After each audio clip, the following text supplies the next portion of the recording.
A 72-year-old woman slept every night on an old piece of cardboard, but Jesus Christ made her a millionaire. Hello, viewer. Thank you for being here. Leave a like and tell us in the comments what you thought about the story and from which city you're watching us. Now, let's continue with the story. In one of the forgotten corners of Houston, Texas, where the highway overpasses curl like gray ribs over the city, and the night wind carries the smell of rain and gasoline, an elderly woman named Grace Walker prepared her bed for another cold night. She didn't have blankets or family or even a warm meal waiting somewhere. What she did have was a single, worn-out piece of cardboard that had become her home, her mattress, and, in a strange way, her last piece of dignity. Every evening, Grace moved with slow, aching motions as she unfolded the cardboard on the concrete beneath Interstate 45. Cars roared overhead, shaking dust loose from the beams. Neon reflections from passing trucks danced over her thin frame, wrapped in layers of donated sweaters long past their age. Her hair, once auburn, now fell in soft white waves around a face carved by years of sorrow, yet still lit by an unusual gentleness. People walked past her as if she were part of the sidewalk, an object, not a soul. Some avoided eye contact. A few murmured complaints about the homeless problem. Others simply never noticed her at all. But none of them knew the truth pulsing quietly in the darkness. Because Grace wasn't angry. She wasn't bitter. She carried something more powerful than resentment: faith. The kind of faith that refuses to die even when every earthly thing has been stripped away. And so, like she did every night, she lowered herself to her knees on the cold pavement, resting her hands on the soft center of the cardboard, and whispered into the hum of traffic. Jesus, thank you for today. If I wake up tomorrow, let it be to help someone else. And if I don't, let it be in your arms. Her voice trembled, but her hope didn't. What Grace didn't know, what no one knew, was that heaven had already begun moving. Her prayer, spoken from the concrete floor of a highway bridge, was about to change not only her life, but the lives of millions. Morning arrived slowly under the bridge, not with sunlight, but with the rumble of delivery trucks and the sharp hiss of commuter traffic. For Grace Walker, waking up meant peeling herself away from the cold concrete, feeling every bone protest as if her body were made of fragile glass. She folded her cardboard with the precision of someone handling something far more valuable than it looked, as if the edges might crumble if she breathed on them too hard. To anyone else, it was trash. To her, it was the only thing she owned. Grace lifted it carefully under her arm, straightened the sleeves of her fraying sweater, and began her slow walk toward the back alley behind a nearby diner. She never begged. She only waited. The employees already knew her routine. Some looked away. Some shrugged. But one young waitress, barely 20, with tired eyes, always placed a small paper cup of leftover coffee near the dumpster. She never said a word. Grace never asked her to. In a city of millions, silent kindness sometimes feels louder than noise.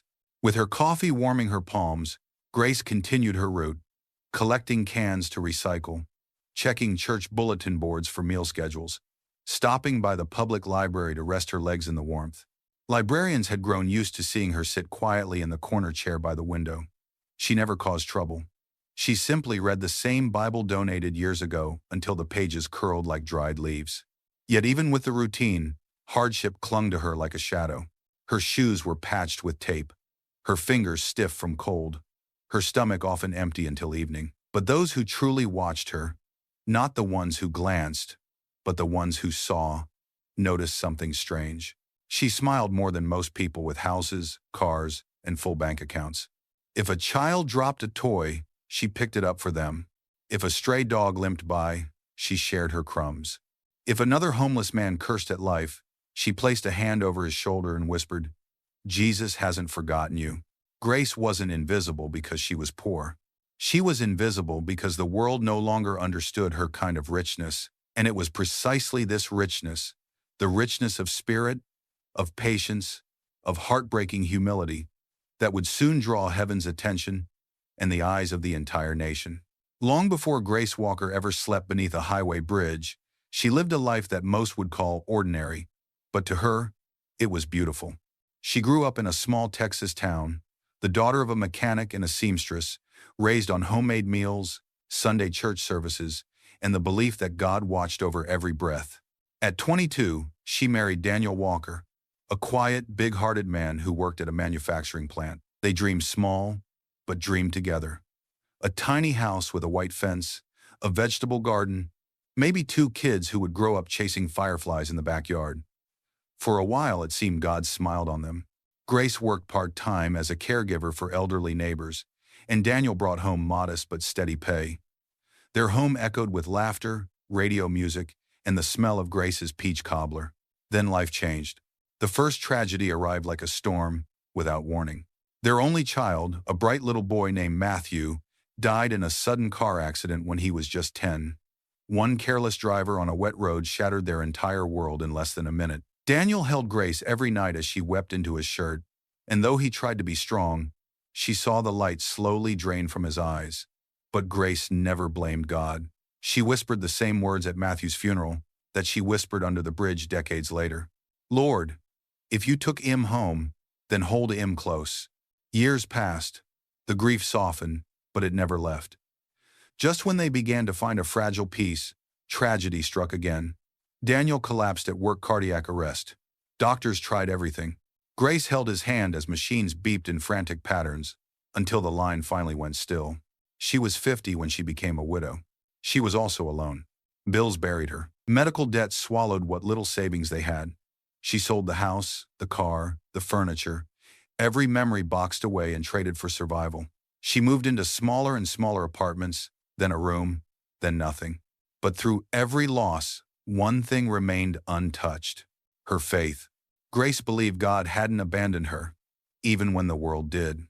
And that quiet, unshakable faith, the faith forged in heartbreak, was the very reason heaven was preparing something unimaginable for her life.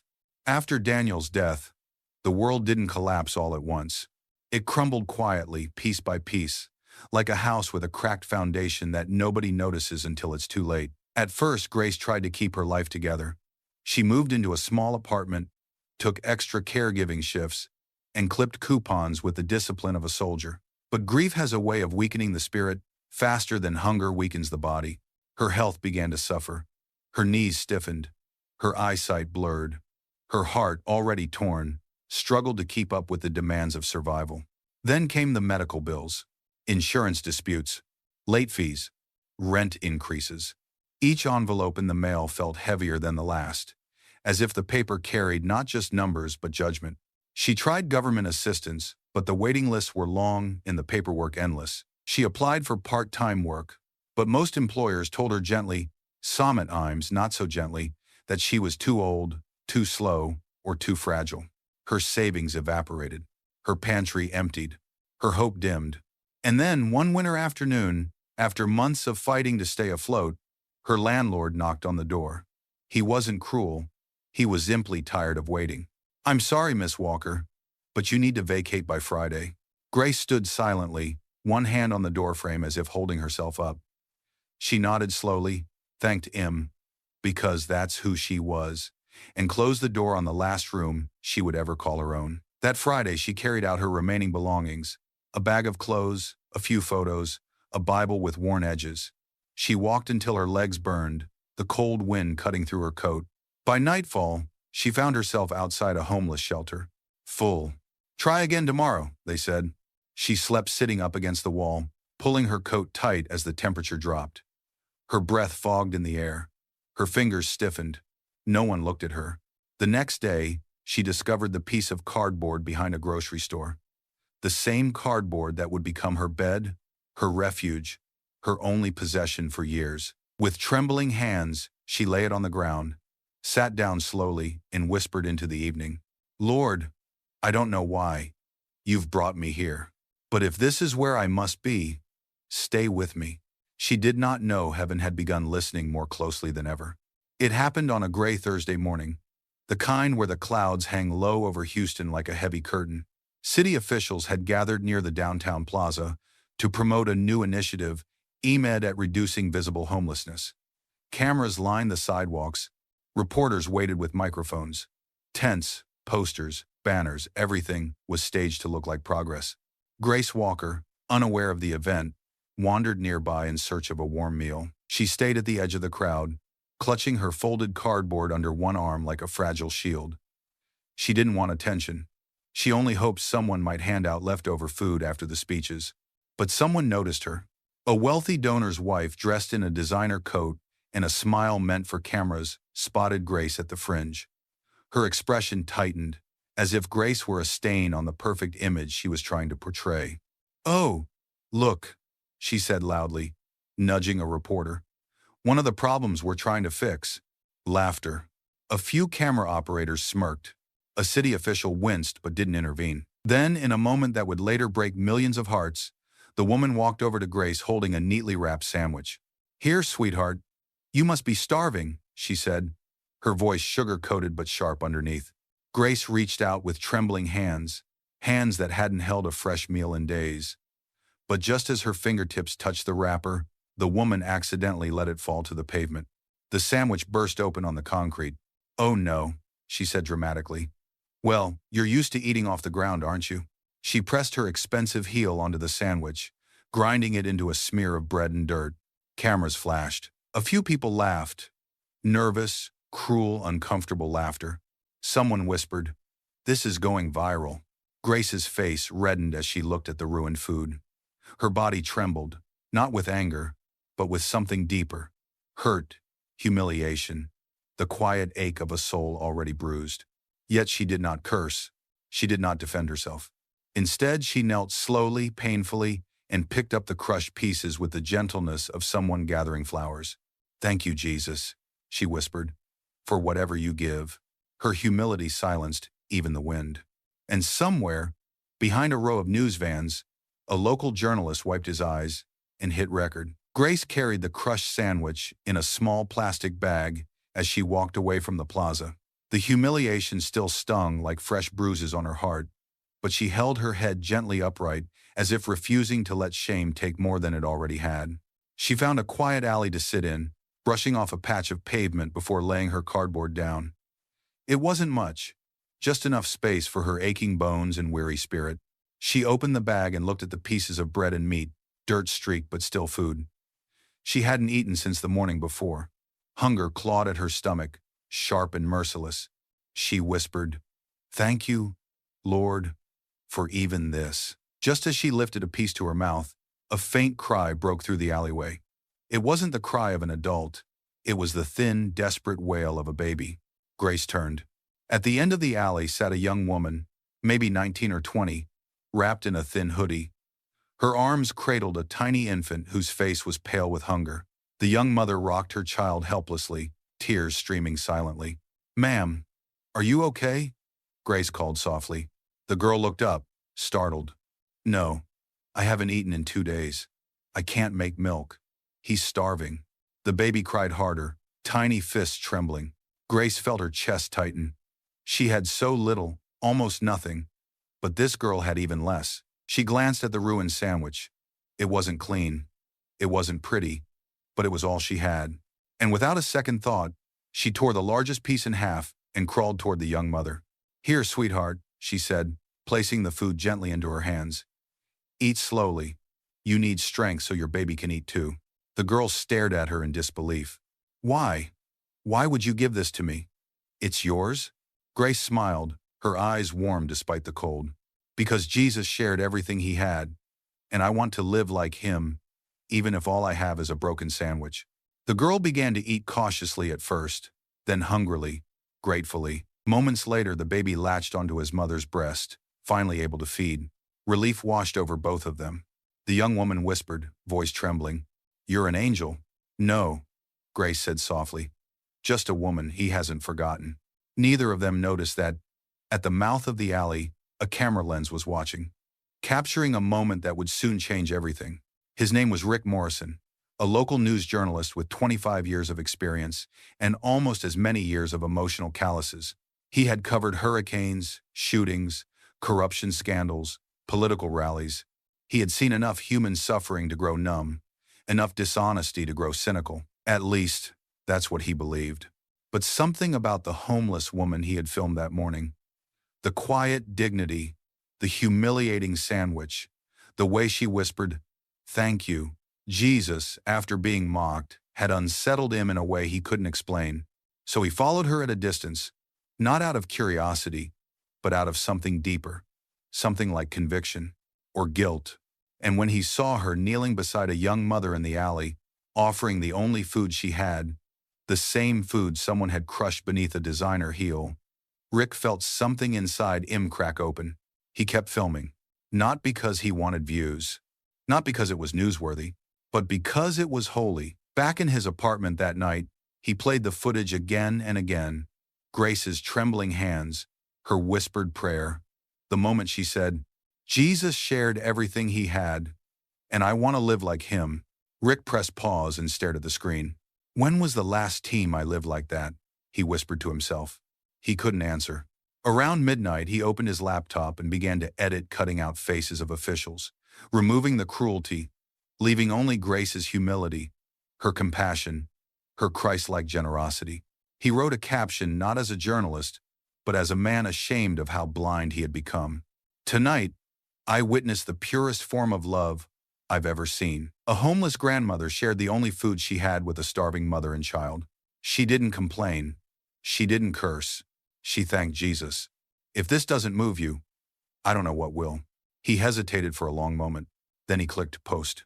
Within minutes, his phone buzzed, then buzzed again, then exploded with notifications. Hundreds of views. Thousands.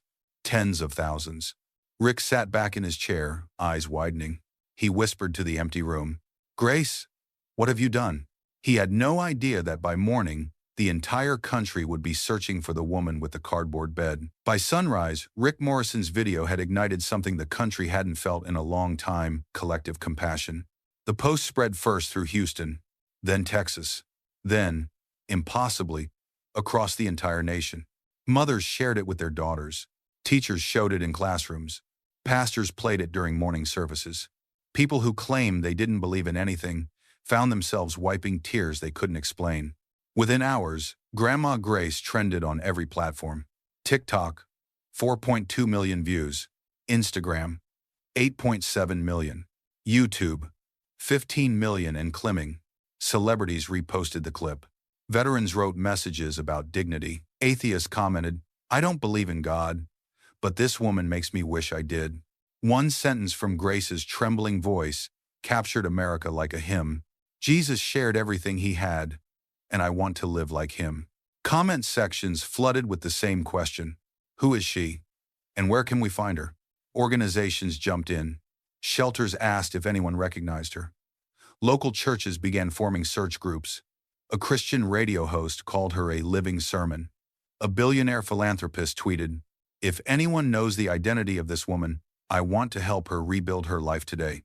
Even major news networks opened their broadcasts with her story. Anchors spoke in hushed, reverent tones, as if discussing something sacred.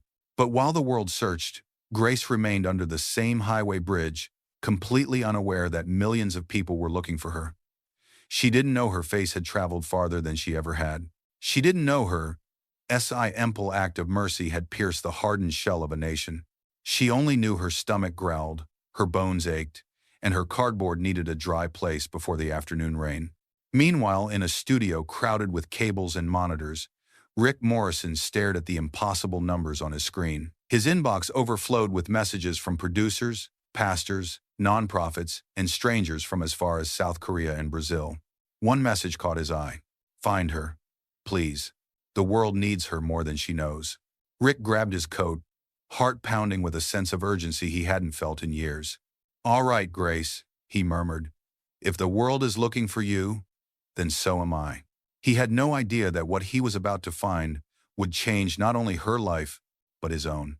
By late afternoon, Houston felt like a city on a mission. Groups of volunteers spread out from downtown to the outskirts, showing screenshots of Grace to store clerks, security guards, and street vendors. Police dispatchers received dozens of calls from people convinced they'd spotted her. Churches opened their doors to coordinate search teams, praying aloud that the woman with the cardboard bed would be found safe.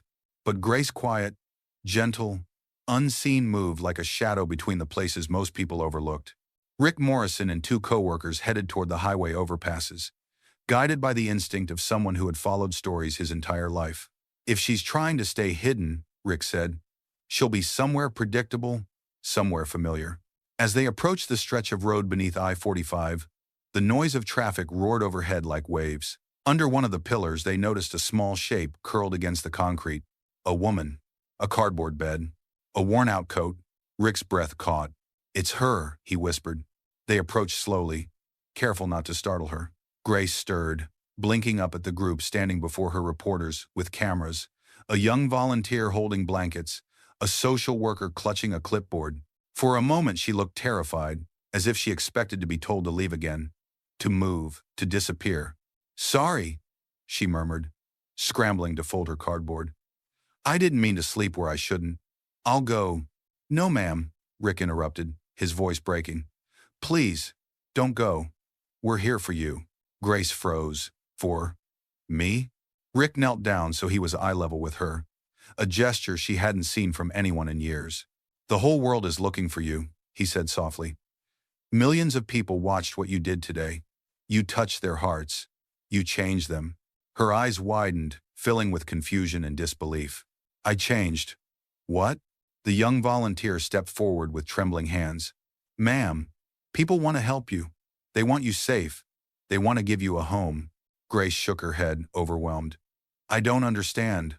I'm nobody." Rick smiled through tears he didn't bother wiping away. "That's exactly why they love you," he said. "Your kindness showed us what we forgot. How to be human. How to be like Jesus." Grace pressed a hand over her mouth, tears slipping down her weathered cheeks. For the first time in years, she felt seen.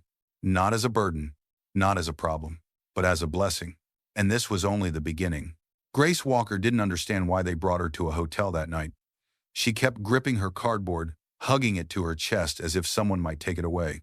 When the volunteer opened the door to a warm room with a clean bed and soft lights, Grace took one hesitant step inside, then stopped. "This is too nice," she whispered. "This can't be for me." But it was. While she slept deeply, peacefully, for the first time in years, the world outside exploded with generosity. Donations poured in from every corner of America. A GoFundMe page created overnight reached $1.2 million before sunrise. Corporations pledged to match contributions. Churches offered housing. Strangers wrote letters saying the same thing. "Tell Grandma Grace she reminded us how to love again." By morning, Rick Morrison walked into the hotel lobby, holding printouts of the donation totals. His voice shook as he read them aloud to Grace. "Whoa, what do you mean? $1 million?" she stammered, eyebrows lifted in disbelief. "That's impossible." "It's real," Rick said. "And it's all for you." Grace shook her head, overwhelmed. "But I don't need that much. I only ever prayed for enough to live, not to overflow." That was when Michael Carter, a well-known Christian philanthropist and CEO, entered the lobby. He had flown from Dallas the moment he saw her story. "Miss Walker," he said, extending his hand with deep respect. "I believe God is asking you to do more than survive. I believe He's asking you to lead." "Lead?" Grace repeated, confused. "Yes," he said. "I want to create a foundation in your name, the Grace Walker Hope Foundation. With an initial investment of $25 million, you would be its heart, its guiding voice. You would help us decide how to serve the people who live the life you once lived." Grace clutched her cardboard tighter. "But sir, I'm just a homeless woman." Michael smiled gently. "You were. Now you're the woman God chose to wake this country up." Grace's eyes filled with tears, not from pride but from humility. "If this is His will, then I'll do it. But only if I can visit the streets. I need to remember where He found me." "Then that's exactly what you'll do," Michael said. And just like that, the woman who once had nothing became responsible for millions. Yet she remained exactly who she'd always been. A servant, a giver, a witness of Jesus. Despite the hotel rooms, the meetings, the cameras, and the sudden weight of national attention, Grace Walker asked for just one quiet evening, 1 hour beneath the bridge where her story had begun. "No entourage," she insisted gently. "No reporters, just me and the cardboard He gave me when I had nothing else." Michael Carter asked if she was sure. Rick offered to go with her. But Grace shook her head. "Sometimes," she said softly, "you hear God best when no one else is talking." So that night, after her foundation's first planning meeting, Grace returned to the underpass beneath I-45. She walked slowly, her steps careful, her hands wrapped around her old cardboard as if greeting an old friend. The concrete pillars rose like giant gray cathedrals, and the echo of traffic above hummed like a distant chorus. She placed the cardboard on the ground, exactly where she had slept for years, and lowered herself onto it with a long, trembling breath. "This is where you stayed with me," she whispered, even when no one else did. The air felt different still, reverent, almost warm despite the cold. Grace closed her eyes. "Jesus, I don't understand why. You chose me," she prayed. "I'm not strong. I'm not smart. I'm just me." Silence followed, but it wasn't empty. It was full. Then, in a way no human voice could explain, not heard with the ears but understood with the soul, a presence settled beside her, and a voice, gentle as breath yet powerful as thunder, spoke within her heart. "Grace, when you were hungry, you shared. When you were humiliated, you forgave. When you had nothing, you still gave love. That is greatness in my kingdom." Grace's eyes flooded with tears. "Lord, why me?" The answer came like light breaking through darkness. "Because the world celebrates success, but I celebrate humility. The world rewards strength, but I anoint the brokenhearted. And when others walk past you, I walked with you." Grace pressed her hand to her chest, overwhelmed by a love so immense it felt like fire and tenderness at once. "What do you want me to do now?" she whispered. "Do what you have always done," the voice said. "Love the ones the world forgets." Traffic rumbled overhead. The cold wind brushed her cheek, and Grace knew without a doubt that Jesus had spoken to her, and that her mission had only just begun. In the months that followed her holy encounter beneath the bridge, the Grace Walker Hope Foundation grew faster than anyone expected. What began as a miracle for one woman became a movement that reshaped entire communities. Shelters expanded. Mobile clinics reached neighborhoods long forgotten. Thousands of people who once slept under bridges now slept in warm beds. And everywhere the foundation went, people repeated the same phrase: "If Grace could give when she had nothing, I can give something too." Grace never let herself become a symbol of fame. She refused luxury, declined interviews that sensationalized her story, and insisted on visiting the streets every week, carrying blankets, meals, and some at times nothing more than a listening ear. The homeless didn't see her as a celebrity. They saw her as one of their own. A sister, a mother, a living reminder that Jesus still walks into broken places. Children began drawing pictures of her in Sunday school, always with her cardboard tucked under her arm, always smiling gently. Churches used her story to teach compassion. Even schools across the country added her name to their kindness curriculums.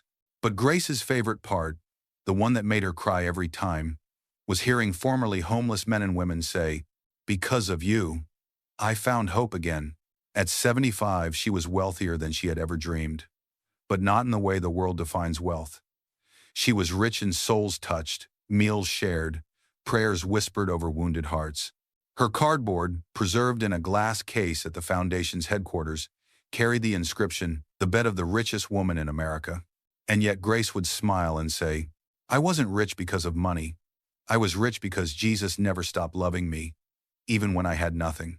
As this story reaches you, yes, you listening right now, Grace's message echoes across time.